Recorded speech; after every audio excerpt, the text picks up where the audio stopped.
ذہین لوگ ہمیشہ اپنا الگ رستہ تلاش کرتے ہیں اور ان کے ہاتھوں میں اپنا الگ چراغ ہوتا ہے۔ بھول جانا آزادی کی ایک شکل ہے۔ جب دلوں سے انسان نکلتے ہیں تو پتہ چلتا ہے کہ ان کی ضرورت ہی نہیں تھی، ضرورت تو صرف اللہ کی تھی جو ہمیشہ سے تھا اور ہمیشہ رہے گا۔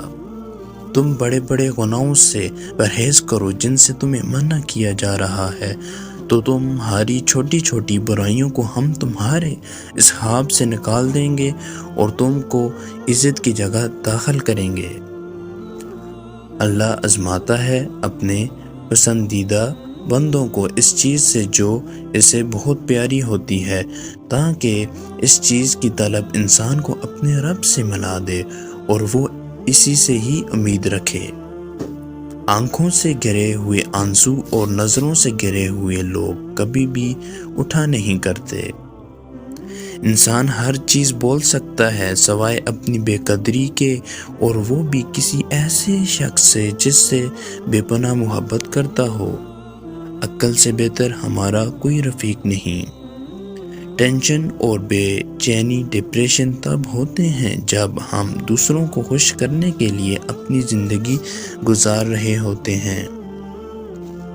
کبھی کبھی ہمارے پاس کچھ بھی نہیں بچتا سوائے خالی ہتھیلیوں کے، اور جس کے آنسو تنہائی میں اللہ کے سامنے نکلتے ہیں اور وہ پھر خالی ہاتھ نہیں لوٹا دیتے۔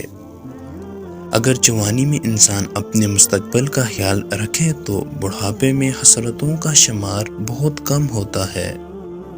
ہمیشہ خوش رہیں، خاص طور پر ان کے لیے جو آپ کو ہمیشہ خوش دیکھنا چاہتے ہیں۔ لوگوں پر ایک وقت ایسا بھی آئے گا کہ آدمی اس کی پرواہ نہیں کرے گا کہ وہ حلال کما رہا ہے یا حرام۔ صبر سے رحمت کا انتظار کریں، جو چیز آپ کے لیے ہے وہ آپ کو مل کر رہے گی۔ 3 قسم کے لوگوں پر اچھا وقت کبھی بھی نہیں آتا۔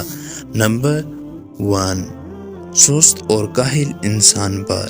نمبر 2، بددیانت اور بے ایمان انسان پر۔ نمبر 3، جھوٹے انسان پر۔ کوئی مانے یا نہ مانے، زندگی میں 2 ہی صرف اپنے ہوتے ہیں، ایک خود اور دوسرا خدا۔ حضور پاک صلی اللہ علیہ وسلم نے فرمایا، جس انسان میں یہ 3 عادتیں ہوں وہ بہت خوش نصیب ہوتا ہے۔ نمبر 1، جس کی زبان اس کے قابو میں ہو۔ نمبر 2، جس آدمی کے گھر کے دروازے اپنے رشتہ داروں کے لیے کھلے ہوں۔ نمبر 3، جو انسان اپنے گناہوں سے روتا ہو۔